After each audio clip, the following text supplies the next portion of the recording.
Hey guys, today we're going to be taking a look at Titan's Return Laserbeak.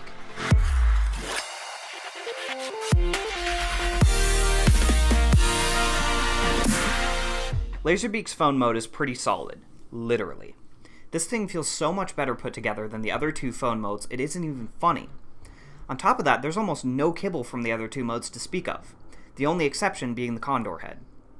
One downside of this mode is that it's very monochrome. As far as I can tell, this entire figure is molded entirely in black plastic, which means that anything on this figure that isn't black is either paint or a sticker. Speaking of stickers, this phone's screen is probably my favorite of them all. The molding of the phone means that it's the least likely to peel or scratch, and there are a bunch of nods to the character's nature as a surveillance drone, and a few of them are just ridiculous. I especially enjoyed the spyware.exe icon. There's just something about it that makes me chuckle whenever I look at it. Being made in the same size class and for a common gimmick, Laserbeak is roughly the same size in phone mode as the other two figures I previously reviewed. But for some reason that I can't quite place, he just feels way more substantial than either of them. Overall, this is a pretty good mode. So to get Laserbeak in his vehicle mode, first you want to take these side panels, flip them out, flip these in, and you take these, rotate it up and around that far on both sides. You want to twist these and then flip them in, fold these down, and then flip the wheels around. And you're done.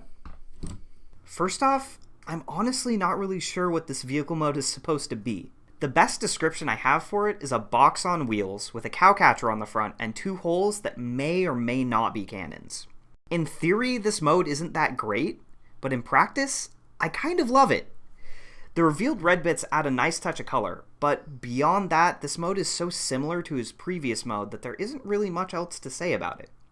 It's pretty good, but probably the weakest of the three modes. To turn Laserbeak into his condor mode, you flip these up, flip the wheels up, bring these side panels out, rotate them around, and then unfurl the inner wing panels. Then you just rotate these around, bring it up, and take the head out from underneath and flip it out. And you're pretty much done. Laserbeak's Condor mode is pretty good, but a little blocky for my taste. However, due to the nature of his alt modes, I can understand why. Hasbro did have the foresight to angle his feet up slightly, which surprisingly does a lot to help this figure look more dynamic. That being said, I'm really not a fan of how the tail turned out. It just sticks up so far from the body that it throws off the whole aesthetic of the figure. You can try to fix that by slightly untransforming it, but that looks just as bad in my opinion. He is missing his back-mounted guns, but to be honest, I don't really miss him that much. There is, once again, a slight fix for that though, by simply rotating the outer section of the tail around so that the holes face forward.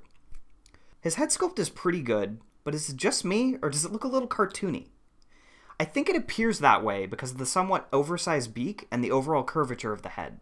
The red and silver paint apps really help quite a bit to make what could have been an extremely bland figure look much more interesting, and I really like where the Decepticon logo ended up in this mode. Overall, I do like this mode, although oddly enough, I think his phone mode might be my favorite. Overall, I'd have to say that Laserbeak is a really flawed figure, but despite that, I ended up liking him quite a bit. What he lacks for in articulation, he makes up for in some really fun and intuitive transformations. With that being said, I'd say if he's on sale, online or something, or if you see him in a store, pick him up, but don't seek him out. So join us next time when we take a look at some more Titan Masters.